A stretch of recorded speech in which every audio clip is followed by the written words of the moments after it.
বর্ষার দিনটা আসলেই অনেক মজা। দেখুন, আকাশে অনবরত একটার পর একটা মেঘ সেজেই আছে, আর সেটা নামছে। আর দেখেন, ফরেস্ট বাগানগুলো একদম ধুয়ে মুছে চকচকা হয়ে গেছে। ও মাই গড, বিউটিফুল। এখানে আবার একটা ফল, ইয়া।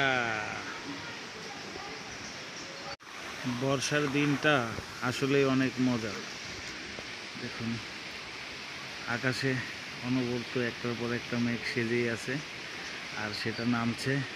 আর দেখেন, ফরেস্ট বাগানগুলো একদম ধুয়ে মুছে চকচকা হয়ে গেছে।